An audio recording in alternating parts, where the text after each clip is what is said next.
شب زیارت عشق کرد شب زنگ گریه کرد بخشش پرسید پشیمونم نکی در خواب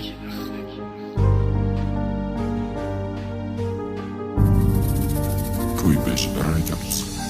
ساعت یکی شب زنگی تل کدک بدارم یا آواز شیرین داشتک مکدک به قرارم جوابی سلام شالکم مپرسید احوال من مرم قیصه مکدمش دردایی داشتم حیران کد خوالودم آوازش خیلی شیناس به دل میگفتک خدی خد شای فکری کدم راست بد گریه کدک اخیر دستت بارو بخشش میپرسید خدایی راست باشه گفتم دل من لرزه قپید خیلی گشتم دنیا دا 20 چیز ما دست دادم گفت دروغ بده هیچ که نمیرسه با فریادم گریه هاش دل ما شکاف کد قسم خورد که پشیمانم ما دل برداریش میکدم میگفتم قطیتم جانم اگر بتانی بیا یاد کم قچاق میکنم تا جای اخیران دیدار تای درخش داد میکنم تا اخیر سندی گریه کده هر سورم میگفتم با ترس جا میخسم صد افسوس که بدای خواب بعدت دیدم خدا بخیر باشه دست پام دلرزه شاید که ای ترس باشه گفتم ایجام خستم دست تا چشتم بدم شد دردی 3 ساله ما خستگی روز پشیرم شد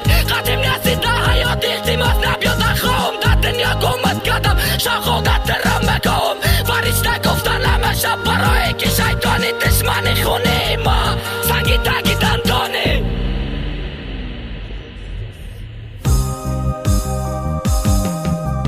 فرشته گفتن همه شب برای که شیطانی